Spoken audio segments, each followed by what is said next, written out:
Hey, what's going on, guys? Jeff back with another Hefe beer review. Today we got a special video. I'm going to be doing my top 5 and bottom 5 beers of 2011. So I've only been doing the review show for about a couple months or so, so I didn't want to do a full top 10.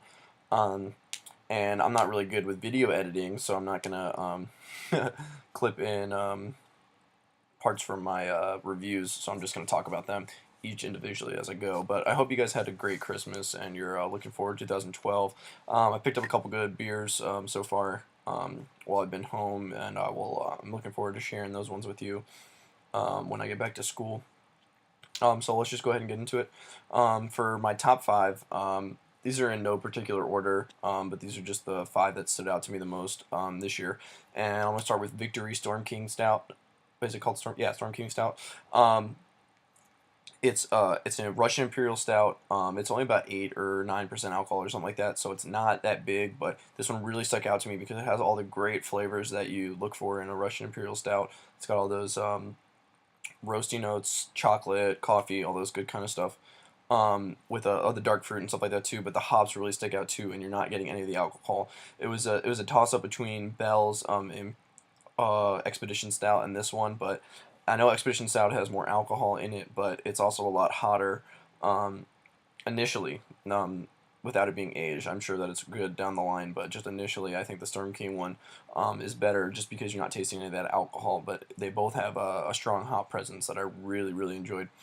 Um, Next one for me was Dogfish Head Burton Baton, which is an oak-aged IPA, and it's just incredibly smooth. It's 10% alcohol, which is pretty big for a double IPA, and you're getting all those great hop flavors and bitterness, not overly bitter, but great grapefruit and other kind of flavors in it too. But the the oak aging really mellows it out, and it gives a lot of nice vanilla flavors. I actually had another one of these last night, and I really enjoyed it almost as much as I did the first time. Next one is going to be Indiana Crunkles from Terrapin. I did do a review of that one. Um, that one's it's just amazing. It's a highly hopped Hefeweizen, so I guess Hefeweizen IPA, kind of hybrid, but it has all of the best features from both of those styles, and it's just really creative. A lot of people, I mean, are more highly hopping their Hefeweizens, like I know Three Floyd's Gumball Head is kind of highly hopped, and then also a little something something ale from Lagunitas, but this one just takes it to the next level, merging the two styles instead of just trying to make a more highly hopped of the one style. So I really enjoyed that one.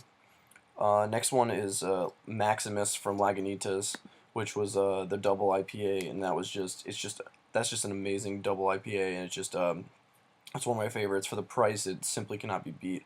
I actually liked it more than the Hop Stupid, which a lot of people think is one of the best double IPAs.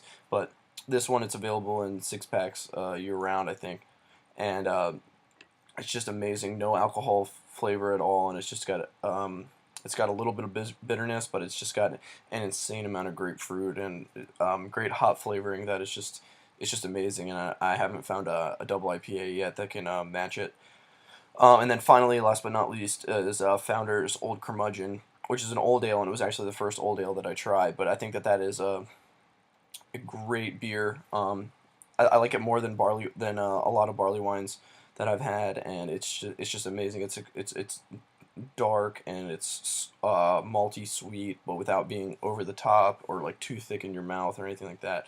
And not really getting any alcohol for it being almost 10% alcohol. I think that is it's a fantastic beer, and I look forward to the next Backstage series coming out, which is I think it's a barrel aged version of that. I can't remember exactly what it's called, but I guess it'll be out next year. All right, and then finally we'll go down to my bottom 5. I don't think I did any. Well, let me check. I did. No, I did a couple reviews of these ones. All right, I'll go with I start with my least favorite, and then go from there. The rest of them are not not in any order, but this one definitely was my least favorite.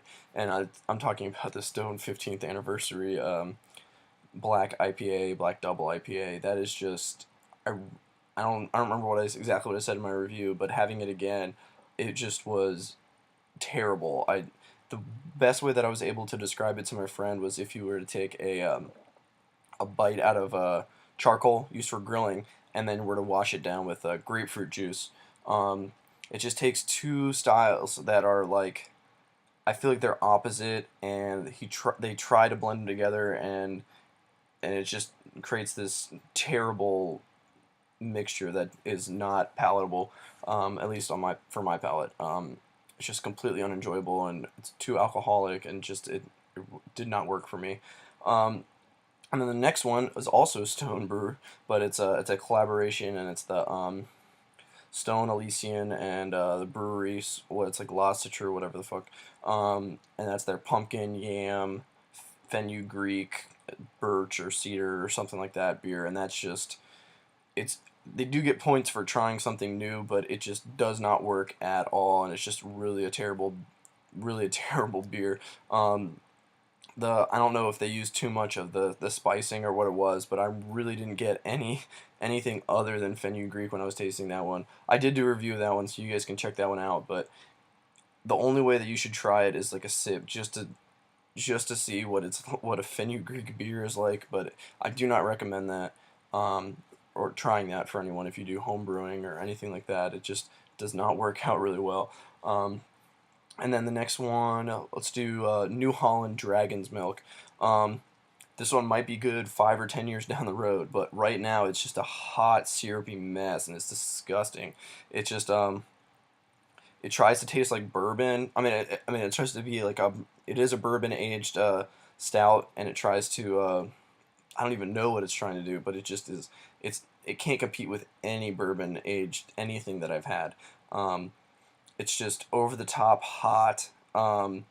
It almost it has like the same kind of kick as if you were to take a shot, or if you were drinking straight bourbon, and it only has 10% alcohol instead of like 40 or 35 like most liquor is. So I didn't like that one at all, and I think that I don't know, they need to rework that one. Then the next one, let's see what we got. Oh, Fort Collins Chocolate Stout. That one is like eating smoked meat. That was the best way I could describe that one. I didn't get any chocolate at all in that one. So I don't know what that was, because I've heard some people say good things about it, but for me, all I got was smoked meat, and just an intense smokiness that I was not looking for in a chocolate stout. Maybe in a Rausch beer or something otherwise, but I don't know if it was just caught me off guard. But I really hated that one. And then the last one was the Bison Gingerbread Ale. After I got done reviewing it and I was drinking it a little bit more, the gingerbread flavor got so annoying, and it was just so overpowering. I guess as it warmed up, I don't know if I didn't let it warm up enough before the review, but it just was terrible, and I had to drain pour it. It was just it just got really bad and annoying after the first, I don't know, 4 ounces or whatever it was.